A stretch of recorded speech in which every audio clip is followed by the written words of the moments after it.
أعوذ بالله من الشيطان الرجيم. بسم الله الرحمن الرحيم.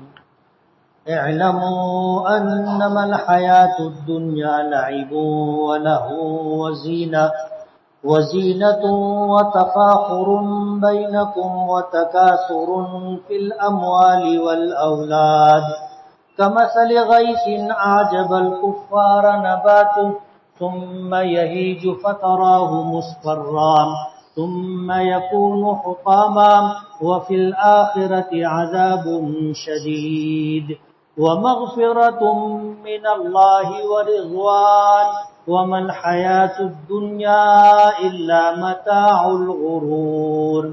سابقوا إلى مغفرة من ربكم وجنة أرضها كعرض السماء والأرض أعدت للذين آمنوا بالله ورسله ذلك فضل الله يؤتيه من يشاء والله ذو الفضل العظيم. ما أصاب من مصيبة في الأرض ولا في أنفسكم إلا في كتاب من قبل أن نبرأها إن ذلك على الله يسير. لكي لا تأسوا على ما فاتكم ولا تفرحوا بما آتاكم والله لا يحب كل مختال فخور. الذين يبخلون ويأمرون الناس بالبخل ومن يتول فإن الله هو الغني الحميد. صدق الله العظيم. سبحانك لا علم لنا إلا ما علمتنا إنك أنت العليم الحكيم. رب اشرح لي صدري ويسر لي أمري واحلل عقدة من لساني يفقهوا قولي. پناہ مانگتا ہوں میں اللہ تعالیٰ کی شیطان مردود سے. شروع کرتا ہوں میں اللہ کے نام سے جو بڑا مہربان بڑی رحمتوں والا ہے. جان لو تم کہ بے شک دنیاوی زندگی کھیل تماشا اور زیب و زینت اور آپس میں فخر اور غرور کرنا اور مال و اولاد میں ایک دوسرے سے بڑھوتری پر فخر کرنا ہے. جیسے بارش ہے جس نے کسانوں کو خوش کر دیا، کھیتی کا نکلنا، پھر اس کا زرد ہو جانا، پھر اس کا سوکھ جانا، پھر آپ اس کو دیکھو گے کہ وہ زرد ہو چکی ہے، پھر ہو جاتی ہے چورا چورا، اور آخرت میں سخت عذاب اور اللہ پاک کی طرف سے مغفرت اور رضامندی ہے. اور دنیاوی زندگی دھوکے کا سامان ہے. تم سبقت کرو، دوڑو اپنے پروردگار کی مغفرت کی طرف اور ایسی جنت کی طرف جس کی چوڑائی آسمان اور زمین کی چوڑائی کے مانند ہے، جو تیار کی گئی ہے ان لوگوں کے لیے جو ایمان لائے اللہ پر اور اس کے رسولوں پر. یہ اللہ کا فضل ہے. اللہ جسے چاہتا ہے اسے عطا کرتا ہے اور اللہ تعالیٰ بڑے فضل والا ہے. کوئی مصیبت نہیں پہنچتی ہے زمین میں اور نہ تمہاری جانوں میں مگر وہ لکھی ہوئی ہے اس کے پیدا ہونے سے پہلے. بے شک یہ اللہ پر بہت آسان ہے تاکہ تم رنجیدہ نہ ہو ان چیزوں پر جو تم سے فوت ہو گئی اور نہ اتراؤ ان چیزوں پر جو اللہ نے تمہیں دی ہے. اور اللہ تعالیٰ پسند نہیں کرتا ہے اترانے والے اور بڑائی مارنے والوں کو. یہ وہ لوگ ہیں جو بخل کرتے ہیں اور بخل کا حکم دیتے ہیں لوگوں کو، اور جو منہ موڑتے ہیں اور اعراض کرتے ہیں.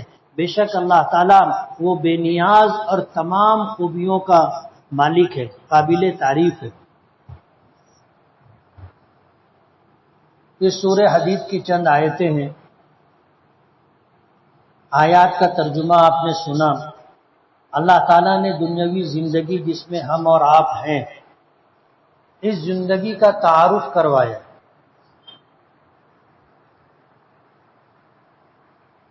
کہ یہ دنیا ہے کیا. عام طور پر جو دنیا دار ہوتے ہیں وہ اسی کو سب کچھ سمجھتے ہیں.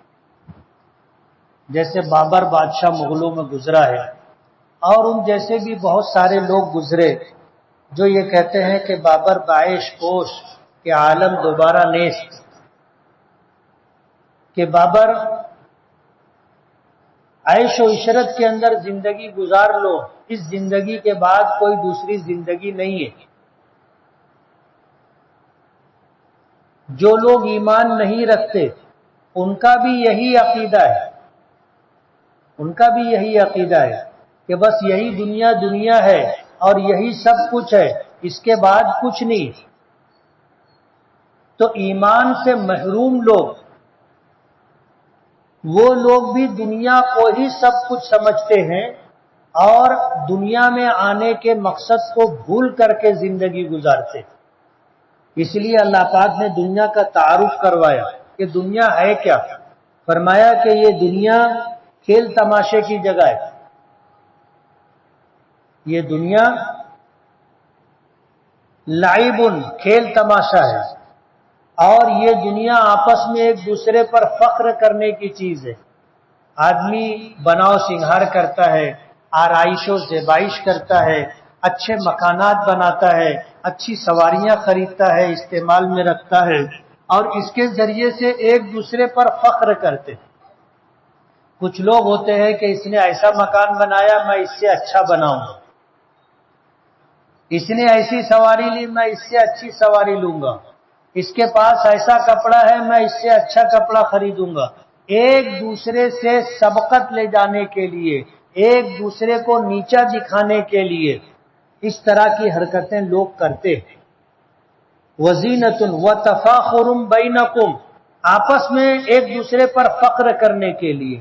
وتکاثر فی الاموال والاولاد، اور مال و دولت میں ایک دوسرے سے مقابلہ آرائی کرتے ہیں کہ اس کے پاس یہ مال ہے اس سے زیادہ میرے پاس ہے، اس کے پاس اتنے بچے ہیں، بیٹے ہیں، بیٹیاں، اس سے زیادہ میرے پاس ہیں. مال و اولاد پر ایک دوسرے سے مقابلہ آرائی، مسابقہ، یہ دنیاوی زندگی ہے جس کا اللہ پاک نے تعارف کرایا اور اس کی مثال دی کہ اس کی مثال بارش کی طرح ہے کہ جیسے بارش آسمان سے اللہ برساتا ہے، اسی طرح دنیا کی ساری نعمتیں اللہ پاک دیتے ہیں. کسی کا اپنا اس میں کوئی کمال نہیں ہے. اگر کسی کو مال ملا، کسی کو اولاد ملی، تو ظاہر بات ہے مال و اولاد اللہ کی عطا کردہ نعمت ہے. اللہ چاہے دیتا ہے تو کوئی روک نہیں سکتا، اللہ نہ دینا چاہے تو دنیا کی کوئی طاقت دلا نہیں سکتی. سب کچھ اللہ کا عطا کردہ ہے. تو جس طرح بارش صرف اللہ کے فضل و کرم سے نازل ہوتی ہے، کسی کا اس میں کوئی عمل دخل نہیں ہے، اسی طرح دنیا میں جو مال، اولاد، نعمتیں انسانوں کو ملتی ہے یہ بھی اللہ کی عطا کردہ ہے. کمثل غیث اعجب الکفار، بارش برستی ہے تو یہ کسانوں کو بہت بھلی لگتی ہے. کسانوں کو کفار کہا ہے، اصل میں کفر کے معنی چھپانے کے آتے، کفر کے معنی چھپانے کے آتے ہیں. تو کافر جو ہوتا ہے جس کو ہم کافر کہتے ہیں وہ اللہ کو ماننا نہ ماننا، اللہ کو نہ ماننا، رسولوں کو نہ ماننا، قرآن کریم کو، دیگر آسمانی کتابوں کو، کتاب الہی نہ ماننا، آخرت کو نہ ماننا، مرنے کے بعد دوبارہ زندگی کو نہ ماننا، اچھی بری تقدیر کو نہ ماننا، یہ چیز دل میں اس کے چھپی ہوتی ہے. کچھ لوگ ہوتے ہیں اس کو ظاہر بھی کرتے ہیں، نہیں تو لوگ چھپا کر کے رکھتے ہیں.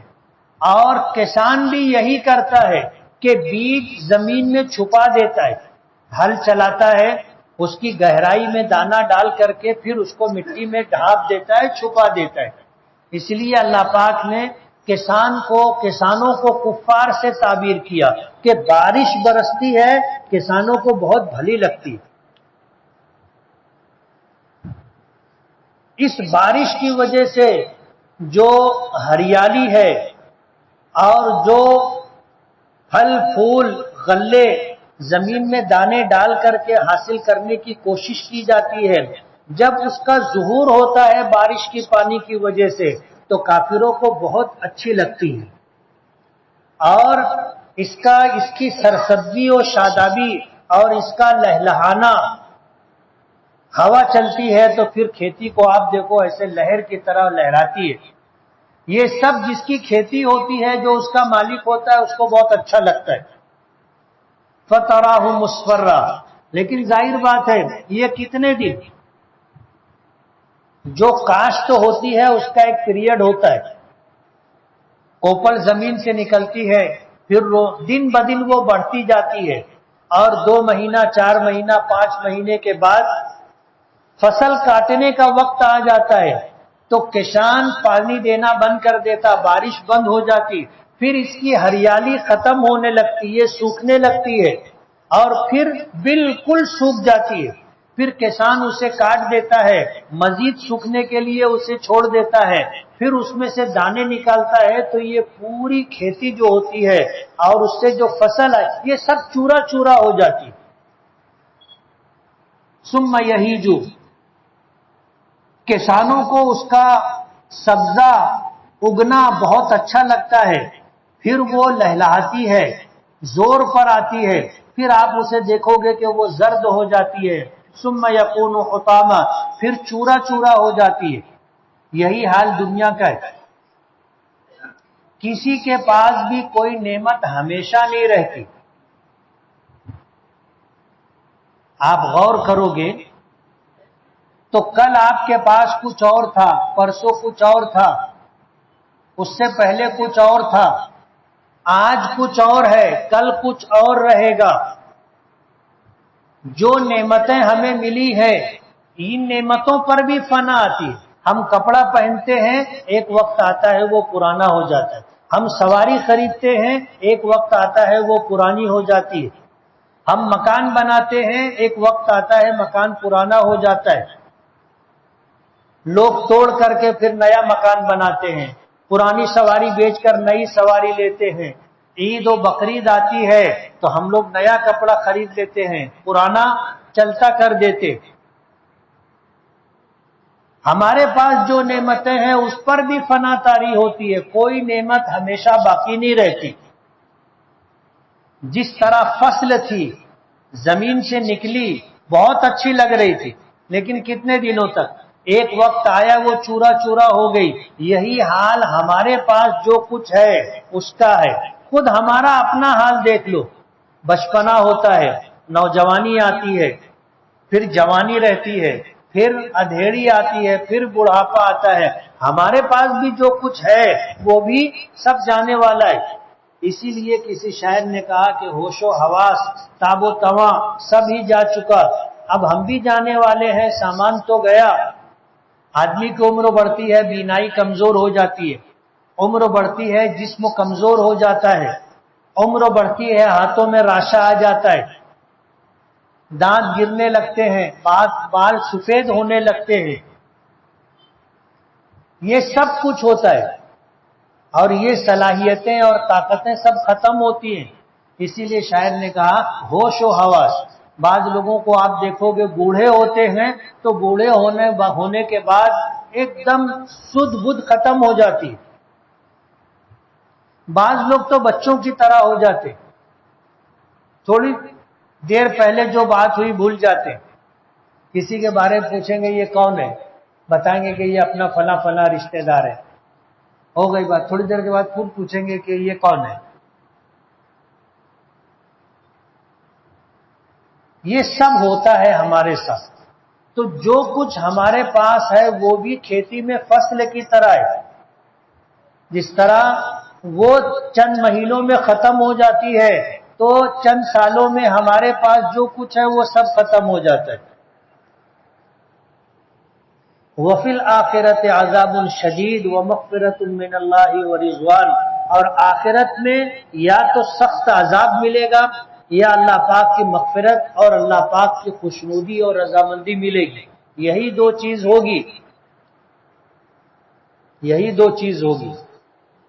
ہمارے اعمال اچھے رہے، ہم نے ایمان کے ساتھ نیک اعمال کیا، اللہ کو راضی اور خوش کیا، اس کے حکموں پر عمل کیا، نبی کے طریقے، نبی کی دین و لائی ہوئی دین و شریعت پر عمل کیا، اللہ پاک کی طرف سے معافی اور مغفرت ملتی ہے، رضا و خوشنودی ملتی ہے۔ اور اگر ہم نے اس کے خلاف کیا تو عذاب شدید، سخت عذاب رہے گا۔ اور دنیا کے معاملات ہلکے پھلکے ہیں، آخرت کے معاملات بہت سخت ہیں۔ اللہ تعالیٰ کے حقوق کی ادائیگی، بندوں کے حقوق کی ادائیگی انتہائی ضروری ہے۔ آدمی اگر کسی کا حق باقی رکھ کے گیا تو یہ سمجھ لو کہ اس کے لیے مصیبت ہے۔ نبی کریم صلی اللہ علیہ وسلم نے صحابہ کرام سے پوچھا کہ بتاؤ میری امت میں مفلس شخص کون ہے؟ تو لوگوں نے کہا کہ اللہ کے رسول، جس کے پاس گھر نہ ہو، جس کے پاس سواری نہ ہو، جس کے پاس کپڑے نہ ہو، جس کے پاس کھانے کے لیے نہ ہو، وہ مفلس ہے۔ حضور نے فرمایا کہ نہیں، مفلس وہ شخص ہے جو آخرت کے دن آئے گا تو نیکیوں کا انبار لے کے آئے گا، نیکیوں کا انبار لے کے آئے گا، لیکن دنیا میں لوگوں کا حق اس کے ذمے رہ گیا تھا، بھائی بہنوں کے حقوق رہ گئے تھے، دوستوں سے لینا دینا تھا وہ باقی رہ گیا تھا، کسی کا مال اگر ہم نے غصب کر لیا، کسی کا مال چوری کر لیا، کسی کا مال ناحق لے لیا، تو ظاہر بات ہے نیکیوں کا انبار لے کے جائے گا، لیکن دنیا میں جو لوگوں کے حقوق رہ گئے وہ کل قیامت کے دن آ کر کے کھڑے ہوں گے۔ اور حضور نے فرمایا کہ جس کا جو حق ہوگا اللہ اس کے حق کے بقدر نیکیاں لے کر کے جس کا حق ہے اس کو دے دیں گے۔ بتانے والوں نے بتایا ہے کہ 3 پیسے کے بدلے میں 700 مقبول نمازیں دینی پڑیں گی۔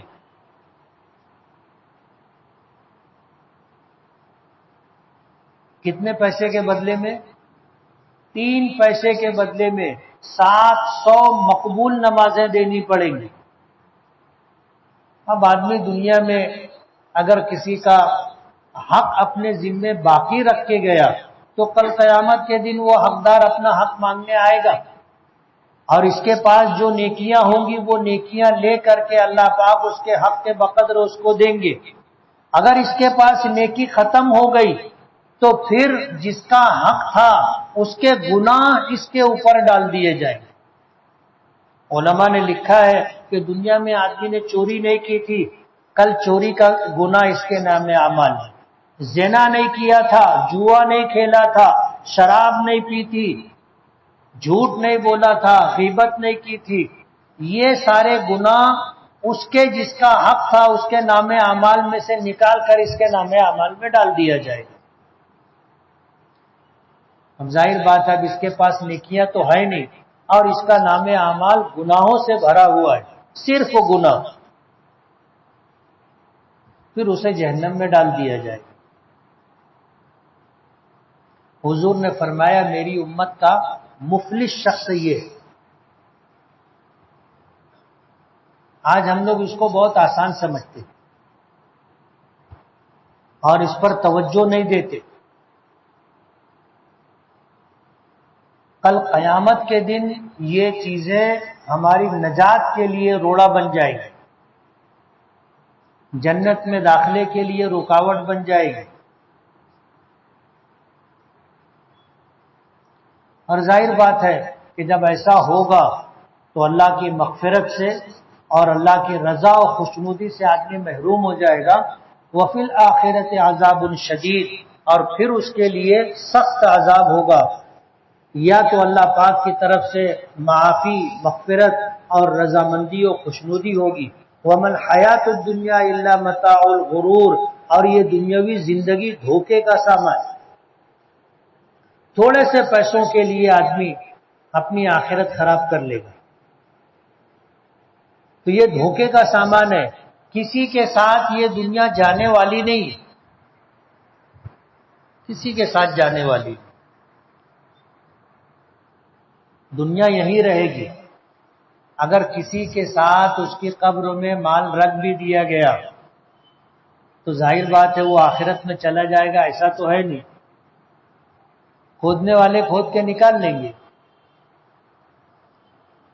جیسے مصر کے جو فرعون تھے وہ مرے تو ان کے ساتھ ان کا خزانہ بھی دفن کر دیا گیا، اس وقت سے لے کر کے آج تک دنیا والے خزانے ہی تلاش کر رہے ہیں اور کھود کھود کر کے خزانہ نکال رہے ہیں، مل بھی رہا ہے لوگوں کو، مل بھی رہا ہے۔ تو یہ دنیا کسی کے ساتھ جانے والی نہیں ہے، آخرت میں یہ دنیا یہی رہے گی۔ وَمَا الْحَيَاةُ الدُّنْيَا إِلَّا مَتَاعُ الْغُرُورِ، اور یہ دنیاوی زندگی دھوکے کا سامان ہے، آدمی اسی کو سب کچھ سمجھ لیتا ہے اور پھر اپنی آخرت برباد کر لیتا ہے۔ لیکن جو لوگ دنیا میں آئے اور آنے کے بعد اسے آخرت بنانے کے لیے استعمال کیا، ایمان لائے، اللہ کے حکموں کو، نبی کے طریقے کو سامنے رکھ کر کے زندگی گزاری، اللہ اور اس کے رسول کا حق ادا کیا، لوگوں کے حقوق ادا کرنے کی فکر کرتے رہے، تو یہی دنیا ان کے لیے آخرت بنانے کا سبب اور ذریعہ بنے۔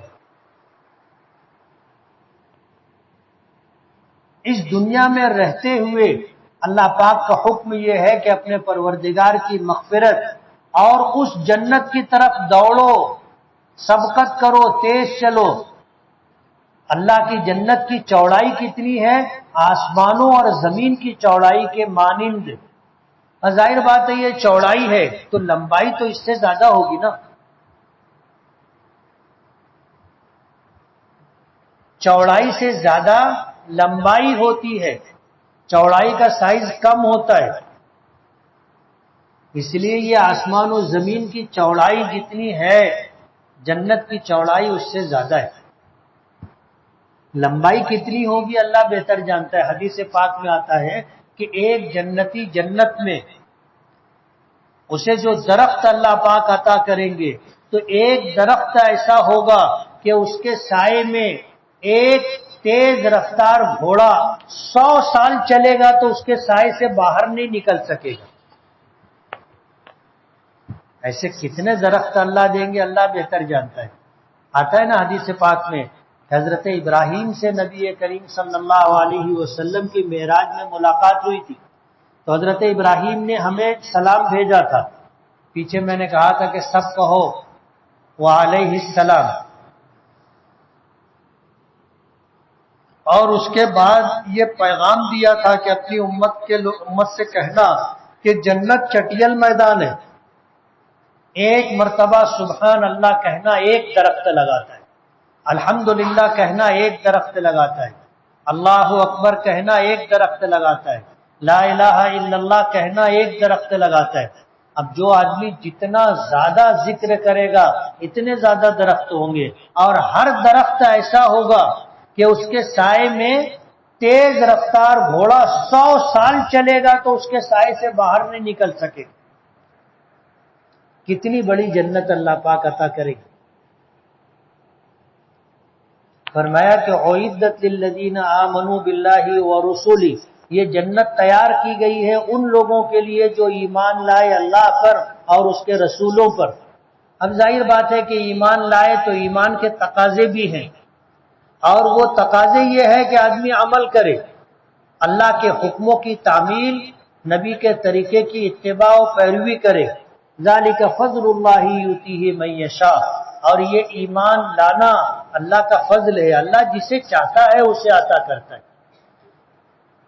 ہمیں اگر اللہ ایمان ملا ہے تو یہ اللہ کا فضل ہے، ہمارا کوئی کمال نہیں ہے۔ اگر ہم لوگ مسلمان ماں باپ کے یہاں نہیں پیدا ہوتے، کافر کے یہاں، یہودی کے یہاں، عیسائی کے یہاں، پارسی کے یہاں، ناستک کے یہاں اگر خدا نخواستہ ہم پیدا ہوتے تو ظاہر بات ہے ہمارے پاس ایمان نہیں رہتا۔ لوگ اپنے ماں باپ کے دین پر ہوتے، لوگ اپنے بادشاہوں کے دین پر ہوتے، ہمیں تو ایمان اپنے ماں باپ کے صدقے میں مل گیا کہ اللہ نے مسلمان ماں باپ کی اولاد بنایا تو ہم کو ایمان مل گیا۔ تو یہ اللہ کا فضل ہے، کوئی ہمارا کمال نہیں ہے۔ واللہ ذو الفضل العظیم، اور اللہ تعالیٰ بڑے فضل والے۔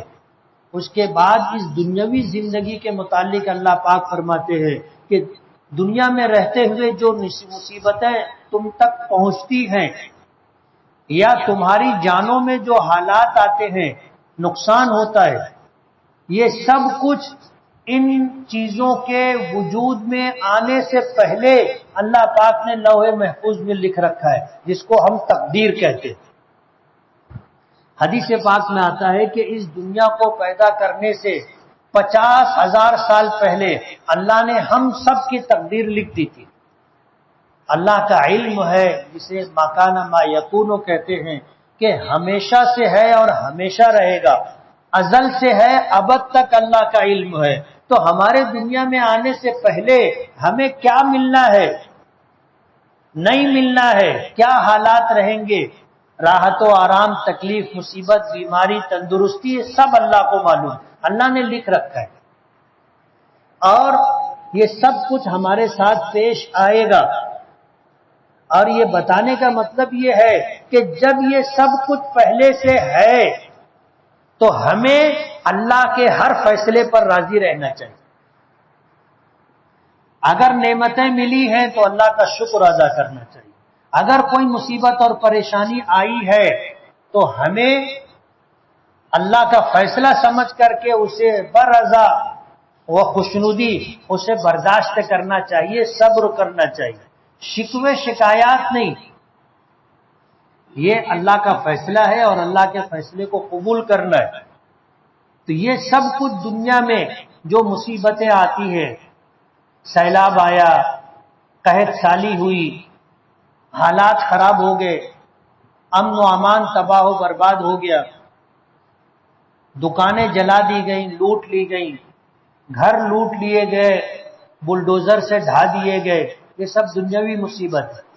وَلَا فِي أَنفُسِكُمْ، تمہاری جانوں میں آدمی بیمار ہو گیا، تھک گیا، آدمی پریشان ہو گیا،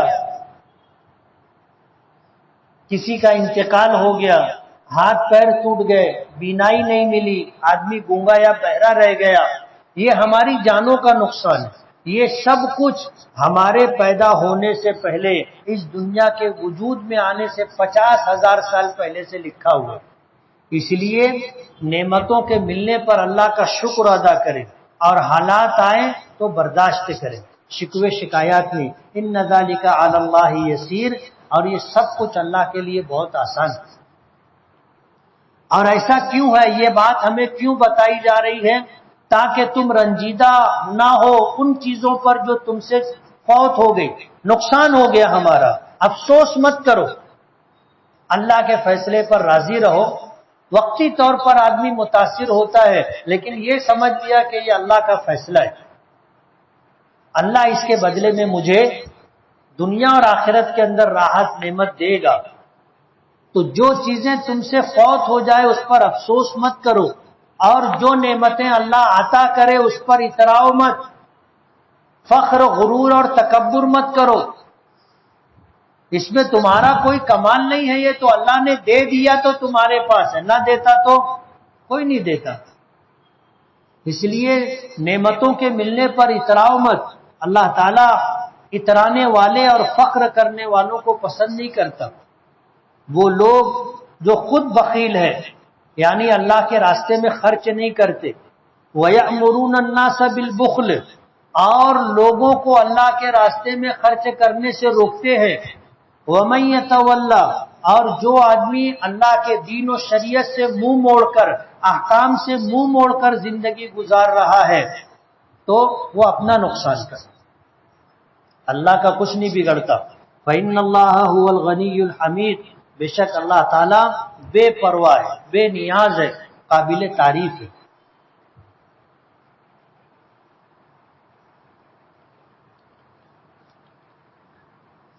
اسی دن کی فجر کی قضا اگر ظہر سے پہلے ادا کی جائے تو کیا سنت کی بھی قضا کی جائے گی؟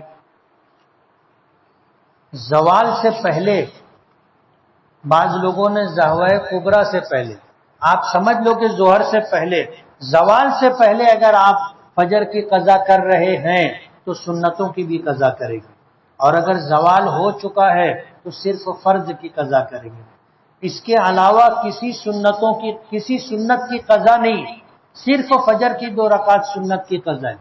نمازی کے آگے گزرنا ہو تو کتنی صف سے آگے سے گزر سکتے ہیں؟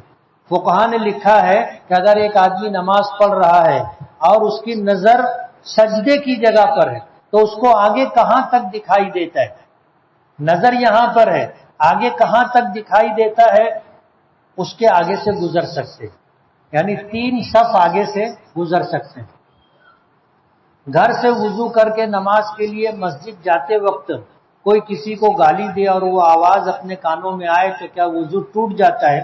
نواقض وضو میں یہ چیز نہیں ہے. اگر وضو کرنے والا شخص خود بھی اگر گالی دے گا تو وضو نہیں ٹوٹے گا، گنہگار ہوگا، وضو نہیں ٹوٹے گا. حضرت زید ابن ثابت کے والد چچا والدہ اسلام میں داخل ہوئے یا نہیں معلوم نہیں. اے ایمان والو توبہ ایسی کرو جیسا کہ نسوحہ کی تھی. توبۃ نسوخ کہتے ہیں، نون صاد واو بڑی ہا، نسوخ. ایسی توبہ جو خالص توبہ. اس کے پیچھے لوگ ایک واقعہ سناتے ہیں، وہ بکواس ہے. بات سلام عرض ہے کہ سر کے بالوں میں اور داڑھی کے بالوں میں کلر لگانے سے نماز ہوگی کہ نہیں؟ بالوں پر اگر کوٹنگ ہوئی، یعنی ہم نے ایسی کوئی چیز استعمال کی کہ بال موٹا ہو گیا، تو وضو اور غسل نہیں ہوگا، تو نماز نہیں ہوگی. اور اگر بال صرف رنگا گیا، کلر ہو گیا، اس پر کوٹنگ نہیں ہوئی، تو نماز ہو جائے گی. ہمارے پاس کچھ رقم موجود ہے اور کوئی دوست یہ کہے کہ وہ رقم مجھے دے دو، وہ کسی کاروبار میں لگانا چاہتا ہے اور کاروبار کا علم نہیں ہے اور بغیر طے شدہ بات کے وہ کہتا ہے کہ جو نفع ہوگا وہ مجھے دے گا، کیا ایسا کر سکتے ہیں؟ جائز نہیں ہے. ایسے معاملہ معاملے کی طرح کیا جائے گا. وہ بتائے کہ وہ کیا کاروبار کرے گا، وہ کیا کاروبار کرے گا بتائے، ہم کو اطمینان ہوگا تو دیں گے. ایک بات. دوسری بات، معاملات طے کرنے پڑیں گے کہ تو بھی پیسہ ڈال رہا ہے یا صرف محنت کرے گا، اس کی بھی وضاحت ضروری ہے. اور پھر نفع طے ہونا ضروری ہے، پرسنٹیج میں. متعینہ رقم نہیں چلے گی کہ بھائی جو بھی نفع ہوگا آدھا آدھا لیں گے. یہ نہیں کہ وہ بول دیا کہ آپ مجھے 1 لاکھ روپیہ دے دو، ہر ہفتہ میں تم کو 5,000 دوں گا. جائز نہیں. کسی نے پوچھا ہے ذکر کرنے کا صحیح طریقہ بتائے. ذکر کرنے کا کوئی غلط طریقہ تو ہوتا نہیں، سب طریقے صحیح ہے. آدمی چلتے پھرتے، اٹھتے بیٹھتے، لیٹے بیٹھے، جیسے اللہ کو یاد کرنا چاہے یاد کر سکتا ہے. خطبے میں ہاتھ باندھ کر بیٹھنا کیسا ہے؟ بیٹھ سکتے ہیں، لیکن نیند کی نیت نہیں باندھیں گے. نیند کی نیت کیسے باندھتے ہیں معلوم ہے؟ ایسے یہ نیند کی نیت ہے. اگر نیند نہیں آئے، آپ ایسے تھوڑی دیر بیٹھو، نیند آنے لگ جائے گی، تو نیند کی نیت نہیں باندھنے کا. ایسے ہاتھ باندھ کر کے آدمی بیٹھ سکتا ہے. اگر کسی شخص کے پیچھے کوئی شخص نماز پڑھ رہا ہے تو وہ شخص ضروری کام سے جانا ہے تو وہ تھوڑا کنارے ہٹ کر جا سکتا ہے. نمازی کے آگے سے گزرنا منع ہے. گزرنا کس کو کہتے ہیں؟ کہ میں ادھر تھا ایسے جا رہا ہوں، یہ گزرنا ہے. اور اگر میں یہاں پر ہوں اور ادھر سے ہٹ گیا تو اس کو گزرنا نہیں کہتے، ہٹنا کہتے. اب اگر ہم بیٹھے نا، ہم فارغ ہو گئے، پیچھے کوئی آدمی نیت باندھ کے کھڑا ہے، اب بڑے خشوع اور خضوع سے نماز پڑھ رہے ہیں. ظاہر بات ہے اس کی وجہ سے اپنے بھی اٹکے رہیں گے. دین بہت آسان ہے، اس میں اجازت ہے، آپ اٹھ کے جا سکتے، یہ گزرنا نہیں. حضور کتنے گھنٹے سویا کرتے تھے اور قیلولہ کتنا کرتے تھے؟ حضور رات میں جلدی سوتے تھے، جلدی اٹھتے تھے، اور دوپہر میں کھانا کھانے کے بعد ظہر سے پہلے تھوڑی دیر سوتے تھے.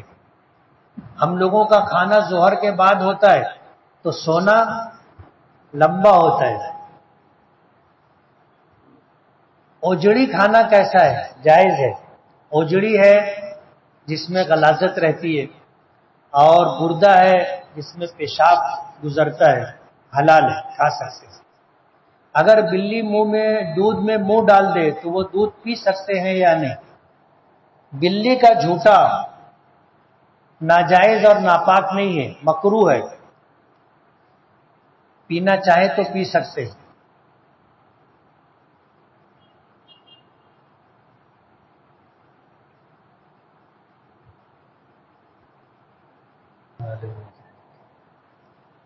عبداللہ بن باز کا کہنا ہے کہ بیڑی یا کوئی بھی نشے کی چیز بیچنا حرام ہے، کیا یہ درست ہے؟ حدیث پاک میں آتا ہے، حضور نے فرمایا کل مسکر حرام، ہر نشہ آور چیز حرام ہے. ہر نشہ آور چیز.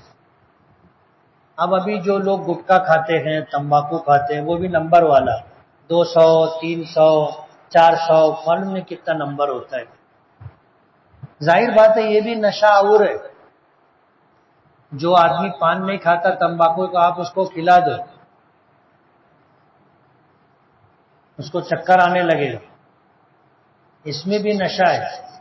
اور یہی وجہ ہے کہ ان چیزوں کے عادی جو لوگ ہوتے ہیں وہ ان کے بغیر نہیں رہ سکتے، بے چین ہو جاتے، بس اب ملنا ہی چاہیے.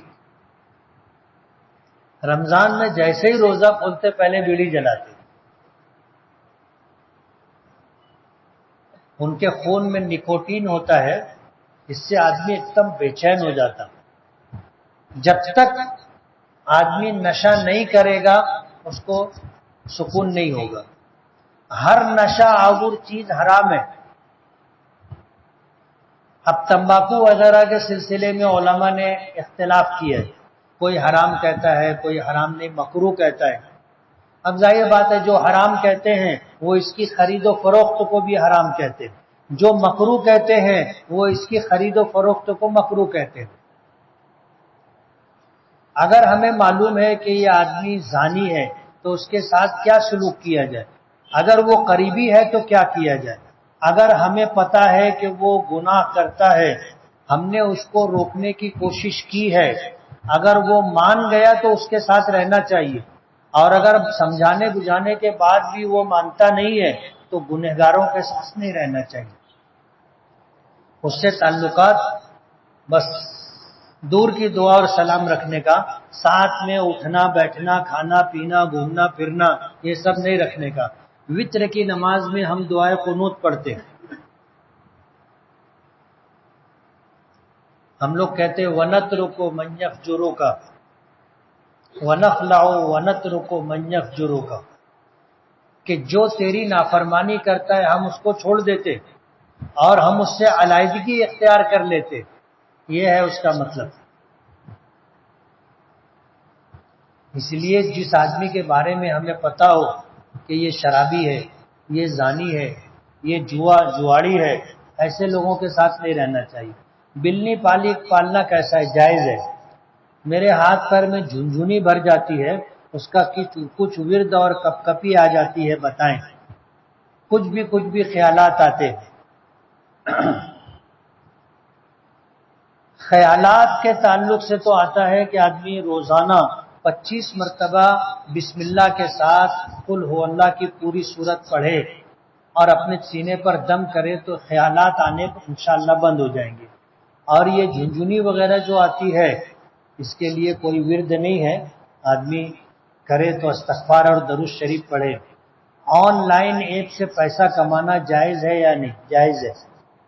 کیرلا کا ایک آدمی پیدل حج کے لیے سفر پر نکلا ہے. کیا پیدل حج کرنا مناسب ہے جبکہ ساری آسانیاں دستیاب ہیں؟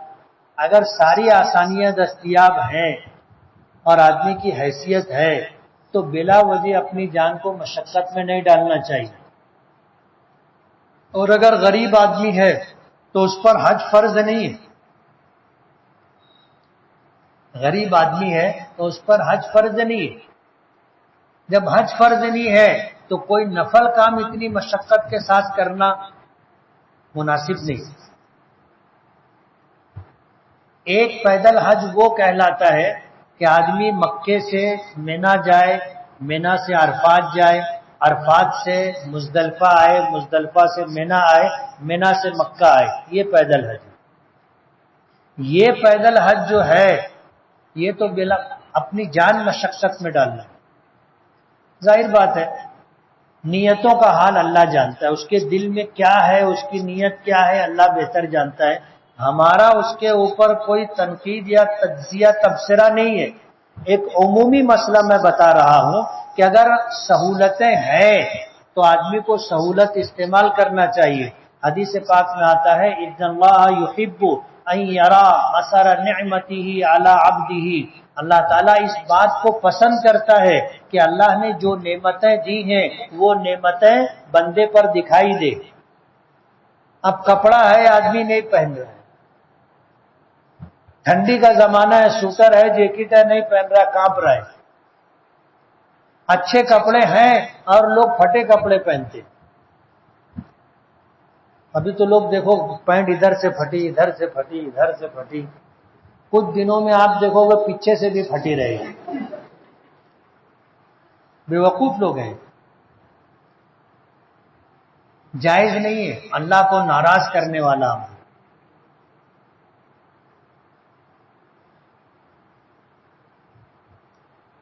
بلڈ ڈونیٹ کرنا کیسا ہے؟ بحالت مجبوری، اگر کسی کی جان جا رہی ہے، خون نہیں دیں گے تو مر جائے گا تو دے سکتے، خون بیچ نہیں سکتے۔ اور ایک آدمی جو ہے تھوڑا کمزور ہے تو بولے موری ایک باٹی لے لے، جائز نہیں۔ سفر کے لیے تمام سواریاں موجود ہیں، ایک شخص ہندوستان سے پیدل نکلا ہے۔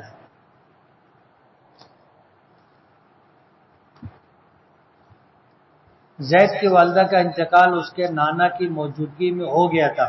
اب زید کے نانا کے انتقال کے بعد تمام خالہ اور ماموں کے درمیان ترکہ تقسیم ہو گیا، تو کیا زید بھی اس میں حصے دار ہوگا؟ اس کا حصہ نہیں لگے گا۔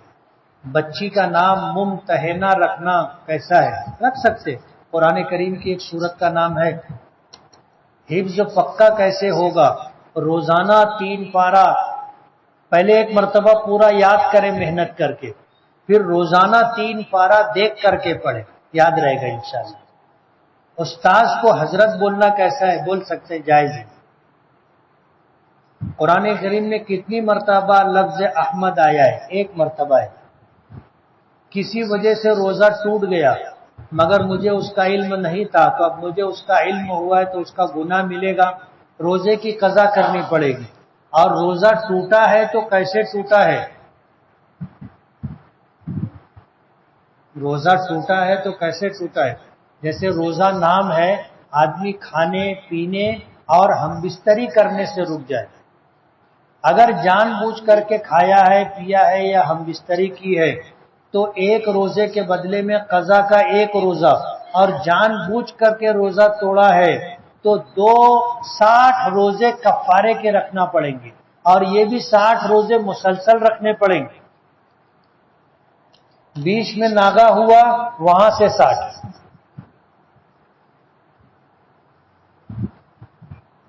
اولاد ماں باپ کو پریشان کرتی ہے تو بہت ساری وعیدیں ہیں، اور اگر ماں باپ اولاد کو دکھ دیتے ہیں اور پریشان کرتے ہیں تو یہ بھی بہت بڑا گناہ ہے۔ سنا ہے کہ مغرب کے وقت یا مغرب سے تھوڑا پہلے کھانا پینا نہیں چاہیے، اس وقت جن کا انتقال ہو چکا ہوتا ہے، گھر میں انہیں کھانا ملتا ہے۔ یہ سب غلط بات ہے، ایسا کچھ بھی نہیں۔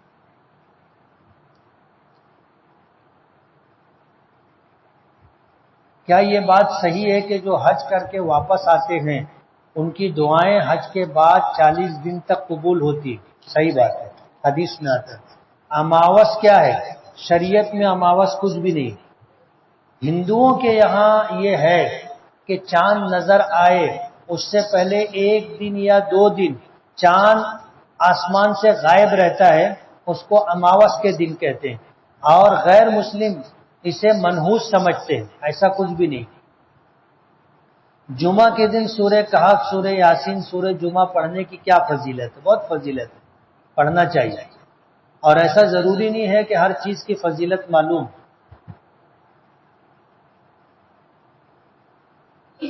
اصل تو اللہ کو راضی کرنے کے لیے پڑھنا چاہیے، اللہ کو راضی کرنے کے لیے. بعض لوگ تلاوت تو کرتے ہیں مگر نہ ان کا ہونٹ ہلتا ہے اور نہ آواز، تو ان کو تلاوت کرنے کا ثواب ملے گا یا نہیں؟ تلاوت کرنے کا ثواب نہیں ملے گا. تلاوت کرنا کہتے ہیں کہ آدمی اس طرح قرآن کریم کو پڑھے کہ ہر حرف و مخرج سے ادا ہو، زبان اور ہونٹ حرکت کرے. اس کو تلاوت کہتے ہیں، اس کو پڑھنا کہتے، اس کو قرات کہتے. اور اگر ہونٹ اور زبان نہیں ہل رہے ہیں تو اس کو پڑھنا نہیں کہتے، اس کو دیکھنا اور سوچنا کہتے. تلاوت کا ثواب نہیں ملے گا. بعض لوگ بیٹھ کے ایسے کرتے، اپنے 2 سطر نہیں ہوتی ان کا صفحہ ہو جاتا نا. اور رمضان مہینے میں بولے ہم لوگ ہر 2 دن میں 3 دن میں ایک ختم کرتے. حافظ لوگوں کے لیے اتنا پڑھنا مشکل رہتا. اگر پڑھنا ہے، تلاوت کس کو کہتے ہیں؟ آدمی کے ہونٹ زبان حرکت کرے، ہر حرف و مخرج سے ادا ہونا چاہیے.